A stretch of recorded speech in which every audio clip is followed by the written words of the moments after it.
So hello everyone, this is Parth Patel. Welcome to the channel, welcome to the vlog and hope you are doing well. So आज के इस video में मैं बात करने वाला हूँ मेरे लास्ट विंटर के बारे में, जो यहाँ पे मैंने एक विंटर पास ऑन कर ली है। तो विंटर का मेरा जो भी एक्सपीरियंस है, विंटर में कौन कौन सी डिफ़िकल्टीज आती है वो मैं आपके साथ शेयर करूँगा। और ये वाली वीडियो खास तौर पे उनके लिए जो जनवरी इनटेक में आ रहा है, या तो फिर जिनकी पहली विंटर होने वाली, जो सितंबर इनटेक में आ चुके हैं और यहाँ पे पहली विंटर वो पास ऑन करने वाला है। सो विंटर का जो मेरा जो लास्ट ईयर का जो एक्सपीरियंस है वो पूरा मैं आपके साथ शेयर करूंगा। और ये वाली वीडियो से आपको काफ़ी सारी हेल्प मिलेगी विंटर के बारे में, विंटर में कौन कौन सी डिफ़िकल्टीज आती है, कौन कौन से प्रॉब्लम्स आते हैं और कौन कौन सा सॉल्यूशंस हो सकता है और होता है, तो उसके बारे में मैं आपके साथ शेयर करूंगा। तो चलिए फिर शुरू करते हैं ये अच्छी सी वीडियो, एंड तक ज़रूर देखना। सबसे पहले मैं बता दूं कि आज है 6 नवंबर। यहाँ पे क्या होता है कि नवंबर में और मार्च में टाइम चेंज होता है। तो आज ही के दिन, यानी कि आज की जो मिडनाइट है, जैसे ही रात के 12 बजेंगे, यानी कि 1 बजेगा, 1 बजे से फिर से वो टाइम होगा, वो 12 बजे अगेन हो जाएगा, यानी कि 1 घंटा पीछे चला जाएगा यहाँ का टाइम। इसे कहते हैं डे लाइट सेविंग। और अभी ही न्यूज़ आई है एक दो वीक पहले या फिर 1-2 दिन पहले कि यहाँ पे जो सनराइज है वो 11-12 बजे होगा और जो सनसेट है वो 2 बजे भी हो जाएगा। आप इंटरनेट पे सर्च भी कर सकते हो कि यहाँ पे कभी कभी जो डे होता है, जो पूरा दिन का जो ड्यूरेशन होता है वो 3-4 घंटे का ही होता है। 3-4 घंटे तक ही सूरज दिखता है और बाकी का पूरा दिन है वो जो अंधेरा रहता है। यहाँ पे जो नाइट टाइम है या फिर इवनिंग टाइम है वो काफ़ी बढ़ जाएगा और डे है काफ़ी शॉर्ट हो जाएगा। तो इसकी आदत हमें नहीं होती है, हम इंडियंस को इसकी आदत नहीं होती है। इसकी आदत आपको डालनी पड़ेगी कि, और ये टाइम काफ़ी देर तक रहता है। मान लो कि 4-5 महीने तक यहाँ पे विंटर रहती है। जो कोर विंटर रहती है वो 4 महीने रहती है, दिसंबर, जनवरी, फरवरी और मार्च में भी यहाँ पे नेगेटिव में ही टेम्परेचर रहता है। और क्या होता है कि पूरा दिन आपको सुस्ती आती है या फिर पूरा दिन आपको आलस आती है, क्योंकि आप सनलाइट इतनी आपको मिलती नहीं है। और सनलाइट अगर आप बाहर भी जाओगे तो भी क्या होता है कि अगर सन निकला होगा, फिर भी आपको उसकी जो सनलाइट है वो आपको ऐसा लगेगा कि कुछ फील ही नहीं होती, क्योंकि यहाँ पे ठंडी इतनी होगी कि आपने सब जैकेट पहना होगा, फिर आपने विंटर शूज़ पहने होंगे, आपका जो पूरा जो बॉडी है वो पूरा कपड़ों से कवर होगा। सनलाइट आपको छुएगी भी नहीं और वो एक डिफरेंट काइंड ऑफ फीलिंग होती है और वो डिफ़िकल्ट चीज़ बहुत होती है। मुझे पहले ऐसा लगता था कि जो हीट है उससे ही जो अपनी जो स्किन होती है वो बर्न होती है, बट नहीं, यहाँ पे विंटर में भी जो एक्सट्रीम जो ठंडी होती है उसमें भी आपकी जो स्किन होती है वो जलने लगती है, वो काफ़ी जलन होती है या फिर काफ़ी उस पर प्रेशर पड़ता है, तो उसकी वजह से वो जलन फील होती है। आपको विंटर क्रीम रेगुलरली लगानी पड़ेगी। सबसे पहले आपको दिक्कत आ सकती है कि यहाँ के वेदर के अकॉर्डिंगली आपको सेट होना। यहाँ के वेदर के अकॉर्डिंगली आपको सेट होने में बहुत दिक्कत आती है। स्टार्टिंग में क्या होता है कि आप इतने हॉट वेदर में आते हो, फिर अचानक से एक तो नेगेटिव में टेम्परेचर, अगर आप जनवरी में इनटेक में आते हो ऑलरेडी नेगेटिव टेम्परेचर होता है, तो उस हिसाब से आपको जो बॉडी है उसका जो पूरा जो बायोलॉजिकल सिस्टम है वो अडेप्ट करने में आपको काफ़ी टाइम लग जाता है। पूरी एक विंटर ही मान लो कि निकल जाती है पूरा सब कुछ सेट करने में। और यहाँ पे जो पूरा दिन जो अंधेरा होता है, तो उस टाइम पे जो माइंड सेट होता है वो भी थोड़ा सा अलग रहता है। थोड़ा सा आपको वो टैकलिंग करना पड़ता है, थोड़ा सा आपको हसल करना पड़ता है उस टाइम में कि वो टाइम कैसे पास ऑन होगा। आपकी कंपनीज काफ़ी अच्छी होनी चाहिए, आपके रूममेट्स काफ़ी अच्छे होने चाहिए, आपके घर के अंदर का जो माहौल है वो भी काफ़ी अच्छा होना चाहिए। और यहाँ पे सोशल लाइफ बहुत कम है। यहाँ पे एक प्रॉब्लम बहुत ही ज़्यादा है कि सोशल लाइफ यहाँ पे बहुत कम है। आप कह लो कि 1-2 साल तक आपको पता भी नहीं चलता कभी कभी तो कि आपके जो नेबर्स है वो कौन है। जस्ट समर का टाइम होता है तभी लोग बाहर निकलते हैं, तो तब then you will get to know कि आपके बाजू में कौन रह रहा है। क्योंकि इंडिया में क्या होता है कि मोस्टली जो सोशल लाइफ है, one of the best life जो इंडिया में है वो है सोशल लाइफ।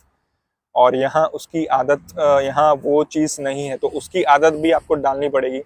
और विंटर में एक और चीज़ खराब होती है कि यहाँ पे एक तो सनलाइट नहीं आती, तो यहाँ पे विटामिन डी की बहुत कमी होती है। आपको है ना मल्टी विटामिन की जो कैप्सूल आती है वो भी कंज्यूम करनी पड़ती है। उसकी आदत भी आपको डालनी पड़ती है। वो कंज्यूम करो या ना करो, वो उसमें कोई इतनी दिक्कत वाली बात नहीं है। बट विटामिन डी है उसकी कमी बहुत आती है यहाँ के लोगों में, वो चीज़ बहुत देखी गई है। वो भी एक चीज़ रहती है। और तीसरी एक चीज़ है कि यहाँ पे हेयर फॉल भी काफ़ी होता है, क्योंकि विंटर में क्या है कि आप घर के अंदर का टेम्परेचर एकदम नॉर्मल रहता है, 23 डिग्री 24 डिग्री रहता है, और अचानक से आप विंटर में बाहर जाते हो, बाहर रोड पे खड़े रहते हो, बस का जो वेट टाइम है वो भी बढ़ जाता है।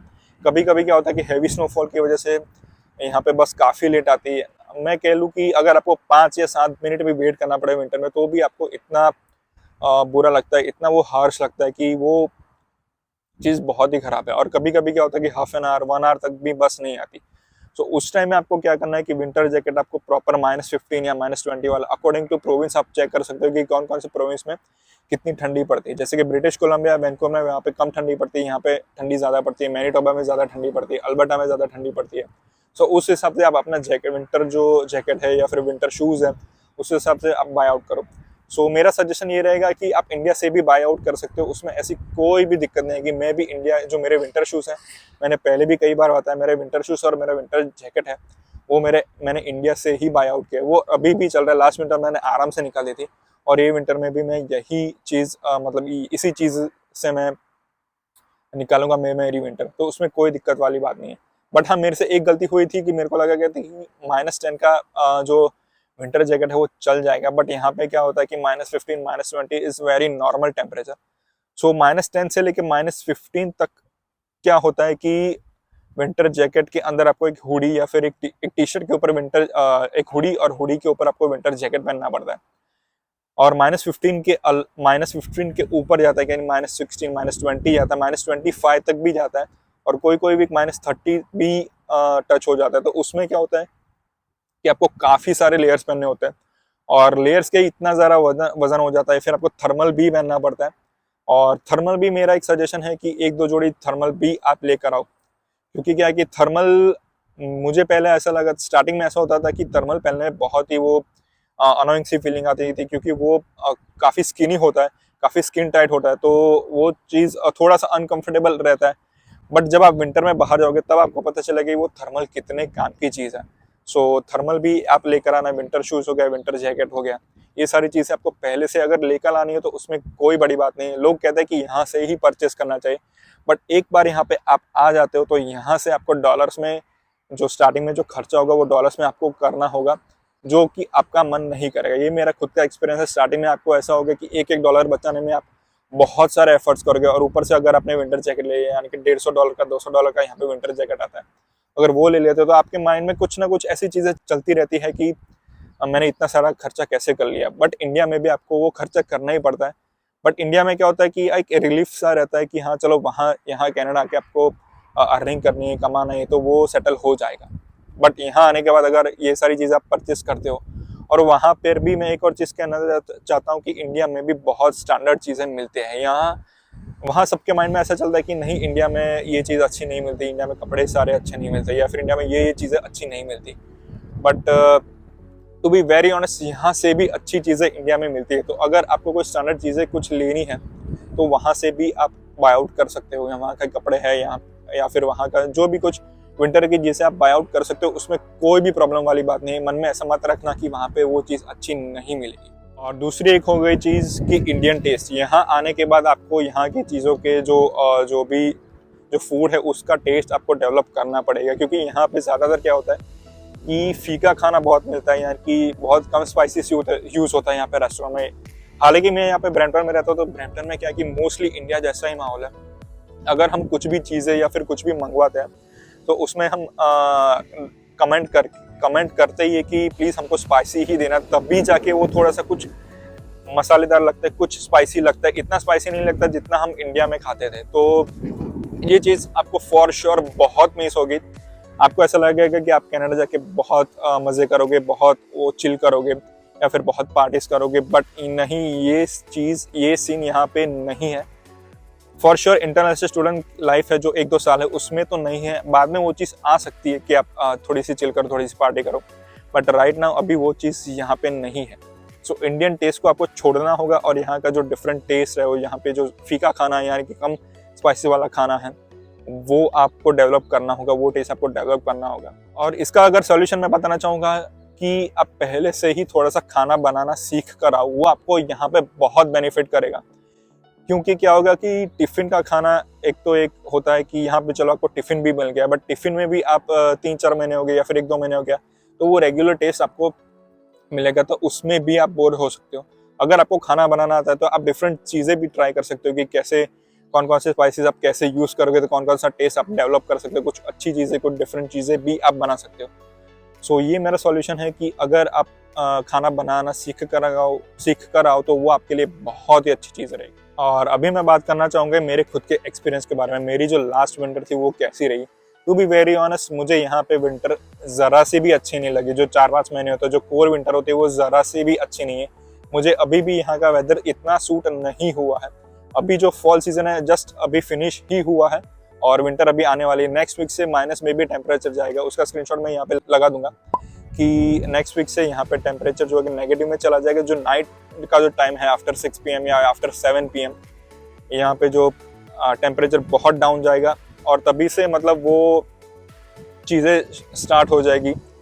तो लास्ट मेरे विंटर का जो मैं एक एक्सपीरियंस आपके साथ शेयर करना चाहूँगा कि पहली जो मेरी नाइट शिफ्ट थी, मुझे अभी भी याद है मेरी जो पहली सिक्योरिटी की जो नाइट शिफ्ट थी वो थी 4 नवंबर। उसमें मेरी पहले ही दिन था जो ट्रेनिंग थे और ट्रेनिंग के दिन ही मैं पूरा दिन जगा था। मैंने पूरा दिन लेक्चर अटेंड किया और नाइट में मेरी 10 to 7 को शिफ्ट थी।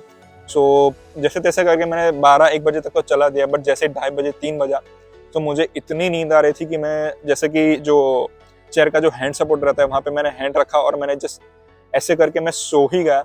लिटरली मैं सो ही गया था। कैमरा भी था सामने, बट जो बाजू में सुपरवाइजर थे उन्होंने बताया कि नहीं, आप सोना अलाउड नहीं है। ऑफकोर्स वो भी समझती थी कि सोना अलाउड नहीं है, बट समझती थी कि मतलब मैं भी एक स्टूडेंट था, वो भी एक इंटरनेशनल स्टूडेंट की लाइफ उन्होंने भी पास ऑन कर ली थी।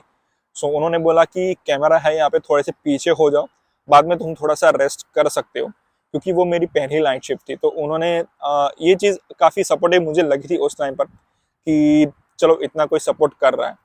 फिर दूसरा एक एक्सपीरियंस ऐसा हुआ था कि मुझे अर्ली मॉर्निंग जाना था और क्या हुआ था कि मुझे राइड लेने आने वाली थी। मैं फैक्ट्री शिफ्ट कर रहा था तब क्या कि मुझे सुबह जल्दी उठना था, 4 बजे उठना था और 6 बजे वो लेने आने वाले थे। सो उसमें क्या हुआ कि मुझे बोला था कि 8 से 6 की शिफ्ट होगी, यानी कि 10 घंटे की शिफ्ट होगी और वो राइड में मुझे काफ़ी दूर जाना था। मैंने पहले भी बताया था कि मैंने ऑरेंज मिल में भी मैंने काम किया था, वहाँ पे वो जाना था मुझे। सो मुझे बोला गया था कि 6 बजे राइड आ जाएगी, आप तैयार रहना, बाहर खड़े रहना। तो मैं 6 बजे तैयार होकर बाहर खड़ा रहा। बट उसमें क्या हुआ कि वो लोग आए नहीं, वो राइड वाला बंदा आया ही नहीं। काफ़ी टाइम हो गया, आधा घंटा हो गया, पौना घंटा हो गया, वो आया नहीं। फिर मैं घर में वो आधा पौना घंटा वो बहुत ही डिफिकल्ट रहा था मेरे लिए, क्योंकि बहुत ही ठंडी, इट वाज लाइक -20 या फिर -17 ऐसा कुछ टेम्परेचर था। तो मैं घर पे आ गया, उसके बाद उन्होंने बोला कि नहीं, आपकी जो शिफ्ट है वो आफ्टरनून की शिफ्ट है, यानी कि 2 बजे शिफ्ट स्टार्ट होगी। सो ऑलरेडी मैं 4 बजे उठा था, 6 बजे मैं रेडी हो चुका था, बाहर भी मैं खड़ा रहा था। फिर मुझे अंदर आके पता चला कि मेरी जो शिफ्ट है वो है आफ्टरनून की। और तब मैं नीचे, हमारी जो घर की जो नीचे सीढ़ियाँ है वहां पे मैं बैठा रहा और मुझे बैठे बैठे ही नींद आ गई। मुझे पता चला 10 बजे कि मेरी 2 बजे शिफ्ट है। सो वो एक गलत चीज़ हुई थी, वो एक थोड़ा सा बैड एक्सपीरियंस था। और वहां जाके मुझे पता चला कि 2 से 4 बजे ही शिफ्ट है, 2 से 6 बजे ही शिफ्ट है, यानी कि 4 घंटे की ही शिफ्ट है। सो ओवरऑल मैंने 4 बजे उठा था और 2 से 4 की मेरी शिफ्ट थी दोपहर की, आफ्टरनून की। सो वो एक one of the bad experience in Canada वो था मेरे लिए। और सभी इंटरनेशनल स्टूडेंट्स के लिए सबसे खराब चीज़ होती है विंटर में वेट करना, बस का वेट करने में बहुत, वो फीलिंग ही बहुत खराब होती है। वो आप कह लो कि जब भी आपको आधा घंटा, पौना घंटा या घंटा, एक घंटे तक आपको वेट करना रहता है। सो आपको रियल विंटर क्या है, रियल ठंडी क्या है, उसका आपको एहसास होता है। सो उसके लिए आपको प्रिकॉशन लेना बहुत ज़रूरी है। Winter jacket, winter shoes, hoodie है, फिर हुडी के अंदर थर्मल है या फिर कोई टी शर्ट है ऐसी जिसका जो क्लोथ है वो थोड़ा सा गर्म है, वैसी चीज़ें आपको पहले से ही माइंड में रखनी होगी कि ये चीज़ें आपको पहननी है, या फिर ये चीज़ें आपको इंडिया से आप ला भी सकते हो। सो ये सारी चीज़ें हैं। ये मेरा जो विंटर की जो लास्ट एक्सपीरियंस था ये था। सो आई होप कि ये वाली वीडियो आपको अच्छी लगी हो, थोड़ी सी इन्फॉर्मेटिव लगी हो। थोड़ा सा मैंने विंटर के बारे में यहाँ बता दिया है। तो आई होप कि जब भी आप यहाँ पे आओ सो आपको ये सारी चीज़ें आप फेस करोगे, बट फेस करने के साथ साथ सॉल्यूशन कौन कौन सा है वो आपको पता होना चाहिए। सो आई होप कि ये वाली वीडियो आपको अच्छी लगी। अगर अच्छी लगे तो कमेंट करो, लाइक करो, शेयर करो एंड चैनल को सब्सक्राइब करो, अच्छा लगता है। सो तब तक के लिए मिलते हैं नेक्स्ट वीडियो में। See you, tata, bye, take care. अपना ख्याल रखना, अपने लोगों का ख्याल रखिए। मिलते हैं नेक्स्ट वीडियो में। सपनों का काम है टूटना, आप सपने देखो तो सही, सपने देखोगे तभी तो सच होगे। पीस।